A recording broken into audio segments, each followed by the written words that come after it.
आप सुन रहे हैं कहानी अनामिका।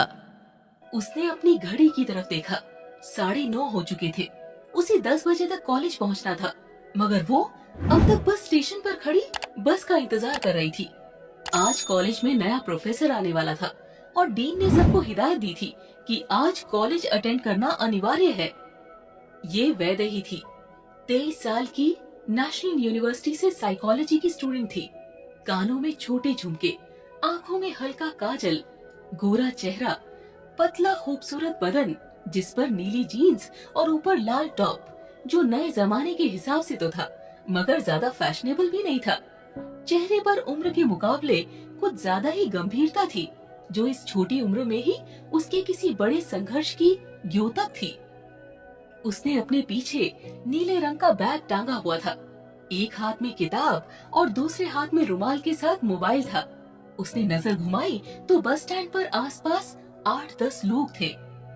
कुछ ही देर में बस आई। वो बस में बैठ गई। कुछ समय बाद बस कंडक्टर टिकट लेने के लिए आया। Ticket please. बस कंडक्टर ने वैदेही के पास आकर कहा, हम दोनों के लिए टिकट काट दीजिए। वैदेही के पास बैठे व्यक्ति ने कहा, एक्सक्यूज मी। वैदेही ने चौंक कर उसकी तरफ देखा। वो एक काले लंबे कोट में 25 साल का व्यक्ति था।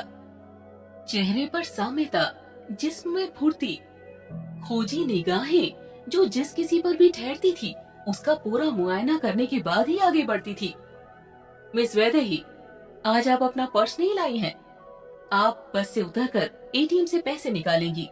तब तक आप कॉलेज के लिए लेट हो जाएंगी और आप नहीं चाहेंगी कि पहले दिन ही आपको अपने नए प्रोफेसर से डांट पड़े। उसने मुस्कुरा कर कहा। इस बार वैदेही थोड़ी डर भी गई थी। किसी अजनबी के पास उसके बारे में इतनी सटीक जानकारी कैसे थी? आप कौन हैं और मेरा नाम कैसे जानते हैं?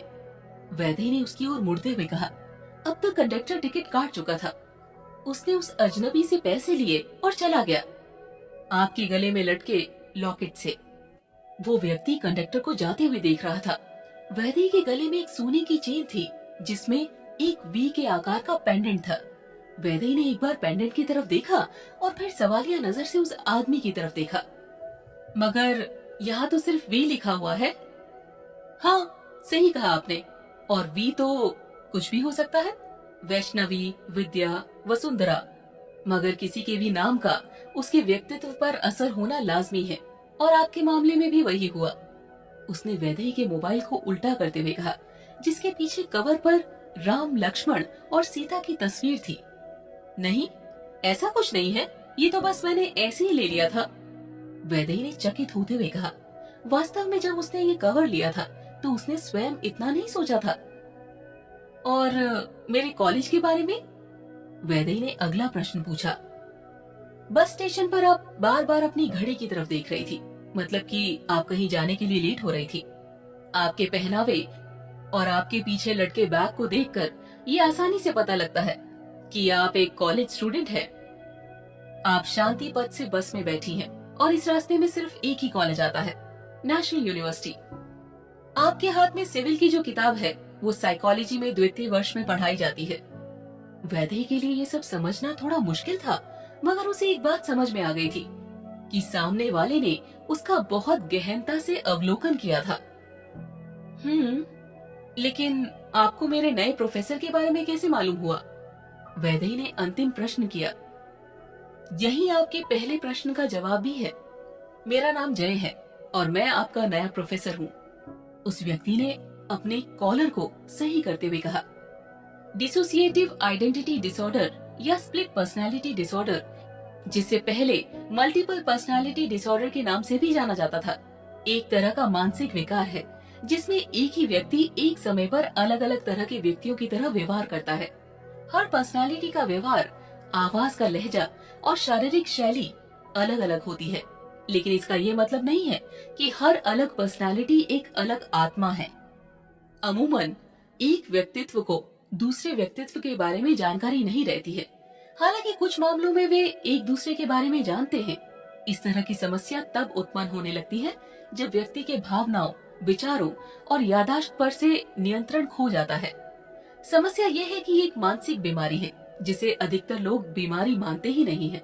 वे इसे प्रेत साया, आत्मा का वास या देवताओं का प्रभाव मानते हैं और इसका इलाज करवाने की बजाय मरीज से डरते हैं या फिर उससे भी बुरा उसे देवता मानकर पूजने लग जाते हैं। और दोनों ही हालात में मरीज को उपयुक्त इलाज नहीं मिल पाता है।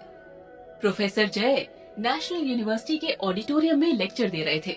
यहाँ पर लगभग 100 से भी ज्यादा विद्यार्थी मौजूद थे। प्रोफेसर जय ने काफी कम उम्र में ही अपनी ग्रेजुएशन कंप्लीट कर ली थी और अभी पीएचडी करने के साथ ही कॉलेज में लेक्चरर के पद पर थे। मनोविज्ञान के विषय पर उनकी जानकारी अद्भुत थी और आज वो एक मनोविकार के बारे में बता रहे थे। कई पर्सनालिटी एक ही शरीर में रहती है जो 2, 5 या 100 भी हो सकती है। महिलाओं में ये विकार पुरुषों की तुलना में अधिक पाया जाता है। इस विकार की शुरुआत बचपन से ही हो जाती है। अक्सर 6 वर्ष की आयु से ज्यादातर मामले में रोगी को अपनी एकाधिक व्यक्तित्व के बारे में पता नहीं होता। इस रोग का किसी भी तरह की धार्मिक अनुष्ठानों या काला जादू से भी कोई लेना देना नहीं है। ये डिसऑर्डर फिल्मों और नॉवल से बहुत प्रसिद्ध हुआ, जैसे सिबिल और द 3 फेसेस ऑफ एविल। कुछ वर्ष पहले आई बॉलीवुड फिल्म भूल भुलैया में इसे स्पिरिट पोजेशन या डेमोनिक पोजेशन से तुलनात्मक रूप में दिखाया गया था। इसके अलावा फिल्म अपरिचित और कार्तिक कॉलिंग कार्तिक में भी इसे प्रदर्शित किया गया था। इस बीमारी के क्या कारण है सर? एक विद्यार्थी ने पूछा। इस तरह के मानसिक विकार का कारण व्यक्ति के बचपन में हुई किसी शारीरिक या यौन शोषण को माना जाता है, जिसके कारण व्यक्ति के भीतर एक कभी न भूलने वाला डर बैठ जाता है और जिसका सीधा असर व्यक्ति के मन मस्तिष्क में होता है। इसके अतिरिक्त इस तरह के मानसिक विकार का कारण पोस्ट ट्रॉमेटिक तनाव भी होता है, जिसमें व्यक्ति को बहुत ही बुरे सपने, फ्लैशबैक और बहुत ज्यादा डरावनी प्रतिक्रिया होने लगती है। लेकिन मनोचिकित्सक इसके पीछे का कारण आनुवंशिक और आसपास के वातावरण को मानते हैं। इसके अंतर्गत व्यक्ति को ये मानसिक विकार उसके परिवार के किसी सदस्य से मिलता है या कई बार व्यक्ति के आसपास का वातावरण इतना खराब होता है जिसका सीधा असर व्यक्ति के मस्तिष्क पर पड़ने लगता है। जैसे कि गांव में प्रचलित मान्यताएं और रीति रिवाज कई लोगों को इस बीमारी का स्वतः शिकार बना देती है।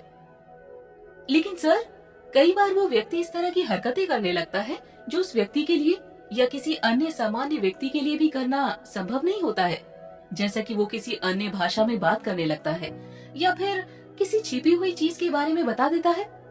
अगर ये केवल एक बीमारी है तो ये सब कैसे संभव है? एक लड़की ने पूछा। जय ने एक सेकंड के लिए उस लड़की को देखा और फिर सभी स्टूडेंट्स की तरफ देखा। इसके लिए हमें पहले अपने दिमाग को और उसके काम करने के तरीके को समझना पड़ेगा। मनोविज्ञान मनुष्य के मन को अलग अलग भागों के रूप में देखता है। मुख्य रूप से मन को 2 भागों, चेतन मन, कॉन्शियस माइंड, एवं अवचेतन मन, सब कॉन्शियस माइंड के रूप में बांटा गया है। चेतन मन हमारी चेतन या सक्रिय अवस्था है, जिसमें हम सोच, विचार और तर्क के आधार पर निर्णय लेते हैं या कोई कार्य करते हैं। अवचेतन मन एक स्टोरेज रूम की तरह है, जो हमारे सभी विचारों, अनुभवों, धारणाओं आदि को स्टोर करता है।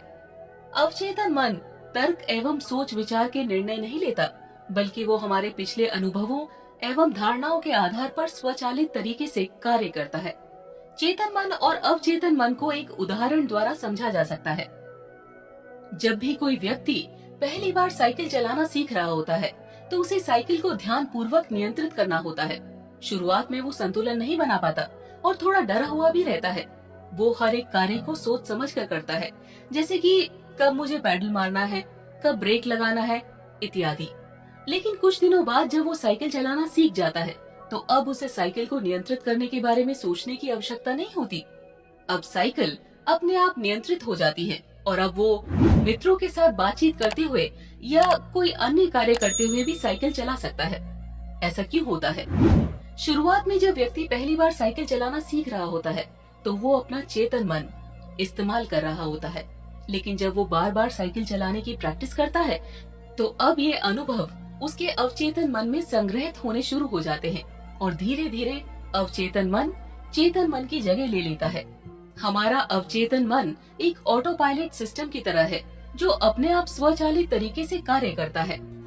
सभी स्वचालित कार्यों जैसे सांस लेना, दिल धड़कना आदि कार्य अवचेतन मन के द्वारा ही किए जाते हैं। हमारी आदतें एवं रोजमर्रा के सभी कार्यों में अवचेतन मन का महत्वपूर्ण योगदान होता है। अवचेतन मन एक सॉफ्टवेयर या रोबोट की तरह है, जिसकी प्रोग्रामिंग चेतन मन द्वारा की जाती है। अवचेतन मन एक रोबोट की तरह है जो स्वयं कुछ अच्छा बुरा सोच नहीं सकता। वो तो केवल पहले से की गई प्रोग्रामिंग के अनुसार स्वचालित तरीके से कार्य करता है।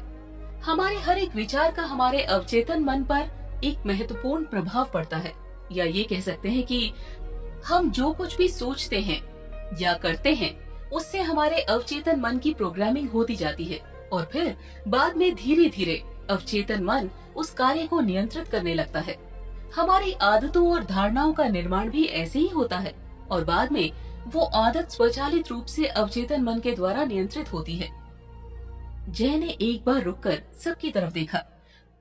कुछ लोग जय ने जो अभी कहा उसे समझने की कोशिश कर रहे थे, तो कुछ अपना सर खुजा रहे थे और सोच रहे थे कि इस सब का उस बीमारी से क्या संबंध है। वैदेही तीसरी पंक्ति में बैठी थी और ये सब बड़े ध्यान से सुन रही थी। डिसोसिएटिव आइडेंटिटी डिसऑर्डर में व्यक्ति का चेतन मस्तिष्क अपना नियंत्रण खो देता है और अवचेतन मन नियंत्रण ले लेता है। क्योंकि अवचेतन मन स्वाभाविक नहीं होता है, व्यक्ति अजीब तरीके से व्यवहार करता है, लेकिन अवचेतन मन चेतन मन से कई गुना ज्यादा शक्तिशाली होता है। इसमें हमारी कई विशेष काबिलियत छिपी होती है जिनसे हम अवगत नहीं होते हैं।